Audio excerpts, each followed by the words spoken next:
సత్యశోధన అర్జీదార్ శక్తి కార్యక్రమాన్ని అనుసరిస్తున్న వారందరికీ కృతజ్ఞతలు. ఈరోజు మన వద్ద ఉన్న అర్జీ బాపట్ల పట్టణం నరాలశెట్టివారిపాలెం కాపురస్తుడు వ్రాసుకున్న విన్నపము.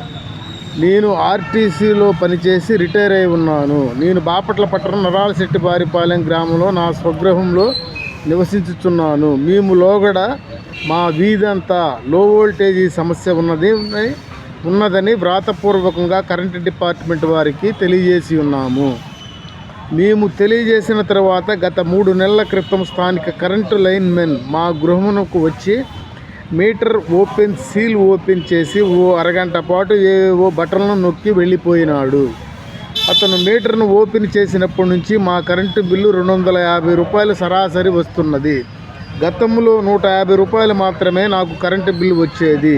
అతను మీటర్ ఓపెన్ చేయక పూర్వము నాకు వచ్చిన బిల్లును చూస్తే ఈ విషయం అర్థమవుతుంది. దీనికి తోడు ఇప్పుడు కరెంటు మీటర్ స్కాన్ కావడం లేదని కరెంటు బిల్లు ఇవ్వడానికి వచ్చిన సిబ్బంది చెబుతున్నారు. కావున తమరు నా మీటర్ స్థితిగతులను పరిశీలించి నా మీటర్ బిల్లులను సరిదిద్దవలసిందిగా మీ ఘనమును మిక్కిలిగా ప్రార్థించున్నాను. ఈ అర్జీ ఇటీవల సంబంధిత అధికారుల వద్ద దాఖలు చేసినది. ధన్యవాదములు.